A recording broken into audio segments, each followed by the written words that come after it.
This is the land where I was raised. It is in the southernmost part of Indiana, Perry County to be precise, which lies on the banks of the Ohio River. It is a very beautiful area boasting wonderful landscapes, forests, and lakes. A wonderful place to raise a family, visit, or to spend the later years of one's life. Yet, when I was 17, I left this place, mistakenly believing that Perry County had nothing to offer me. I was much too large for a rural area. The big city beckoned, promising sophistication and opportunity. Yes, this is where I belonged. So I ran fast and far, trying to distance myself mentally and physically from where I was raised.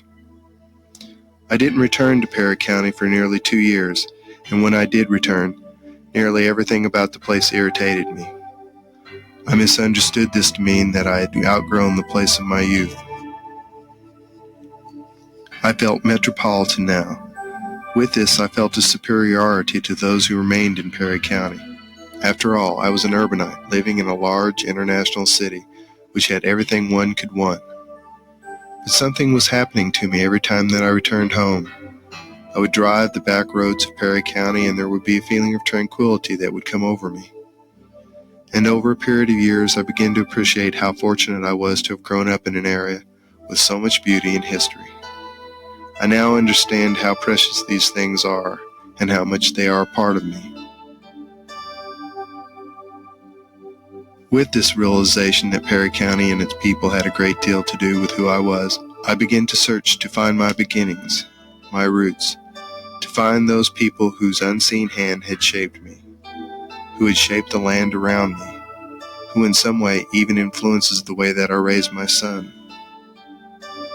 The things that I found out surprised me, that there had been another culture that had made Perry County home, the Adena, or mound builders, which a couple thousand years ago lived here and had a thriving community. But after many generations, their children started to drift away as the Adena were eclipsed by the Ohio Hopewell, which led to the eventual desertion of the Adena Mounds. I wondered if these children of the Adena Mounds would periodically return to visit their parents, much as the children who have moved away from present-day Perry County do now. If we will be intelligent enough not to suffer the same fate as the Adena. Will there be a Perry County 1,500 years from now? Or will there just be artifacts that people plunder from landfills and graves? Will we be as faceless as the Adena? Because although there remain signs and artifacts of this culture, I do not know them as a people. I do not feel their presence.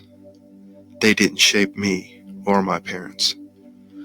My ancestry is from Europe, and it is this culture that shaped my great-grandparents and Perry County as we now know it.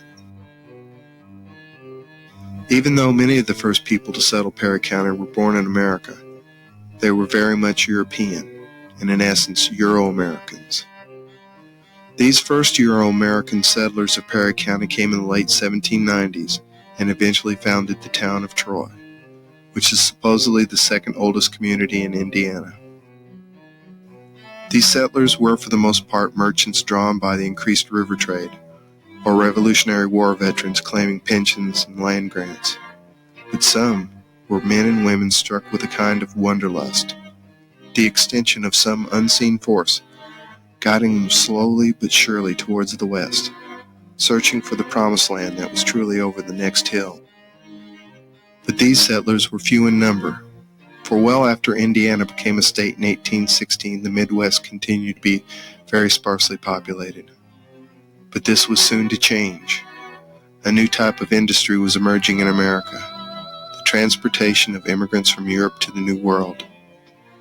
Between 1830 and 1890, over 14 million people made the journey to America. It was the largest mass migration in history. These immigrants were mostly German, Irish, French, and Scandinavian. Very few spoke English, and even fewer cared to assimilate. Their reasons for leaving Europe were many. The Irish because of the potato blight, the French because of political instability, the Germans and Scandinavians because of the need for new farmland. Whatever their reason, the land of the newly opened Midwest acted like a beacon to a large number of these immigrants. These various nationalities settled in Perry County as well. Perry County was settled very much like the Midwest itself, with several small communities made up of one predominant nationality. These small towns were built to preserve the old ways, not to embrace America. Perry County had communities that were French Belgian, German, Swiss, Irish, and Russo-Polish.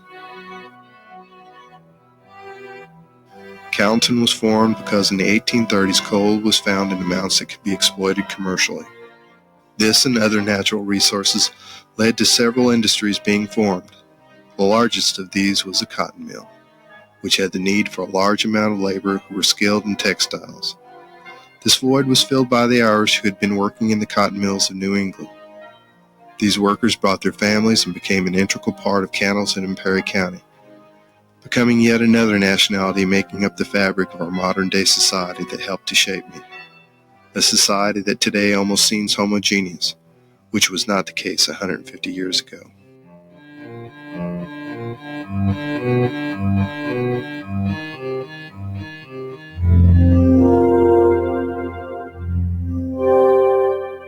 The town of Leopold was founded in 1842 by Father Bessenes.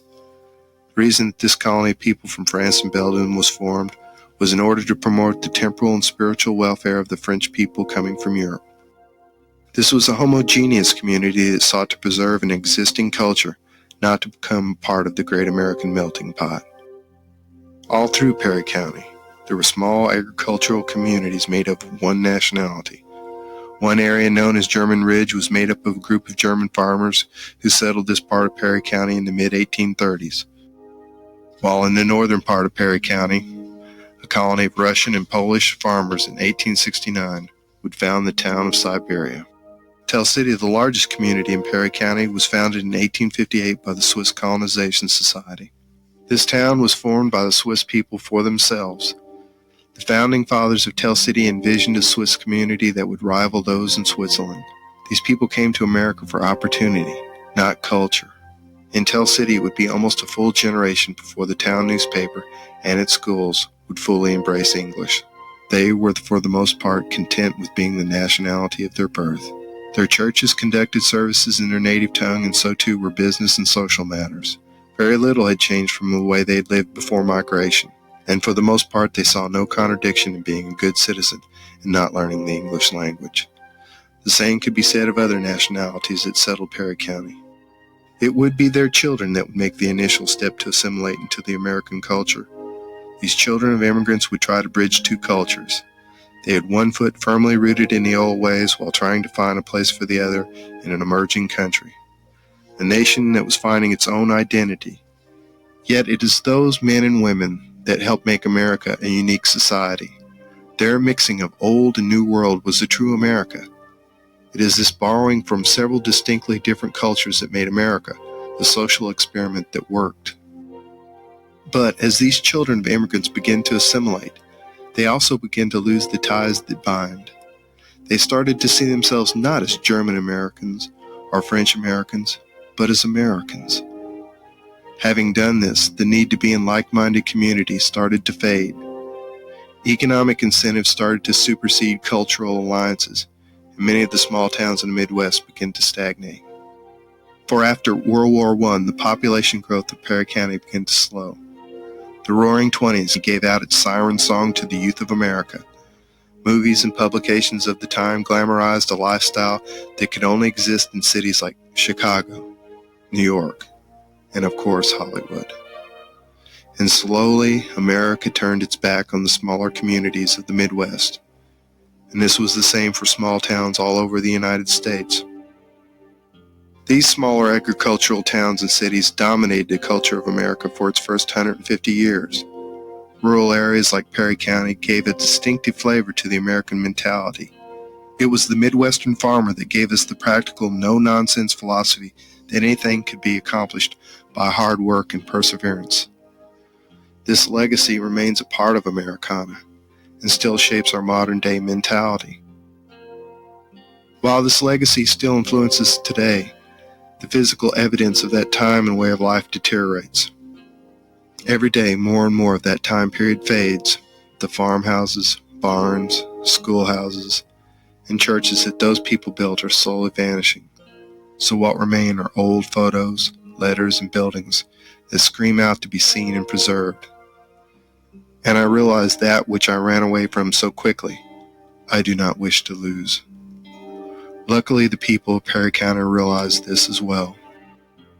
Cannleton has a historical district that they have worked hard to preserve, and there are other examples all over Perry County of a people trying to preserve their past. The trend of moving to large urban areas seems to have diminished in the latter part of the 20th century, and that America is slowly returning to its rural areas. I hope this grassroots movement continues, for if we as a society cannot hold on to our past, what kind of foundation can we give our youth? What answers can we give them about who we are and where we came from? And how do we know where we're going as a society if we don't know where we've been? There's another revelation that this search for my immigrant forefathers has taught me. It has made me realize that today's immigrants are very much like the immigrants of the past. I now flinch when I hear someone chide a new citizen for not learning our language or customs, because there's a good chance that the person complaining had a great-grandparent that behaved the same way. We must realize that the United States is still evolving, and that all new additions strengthen it.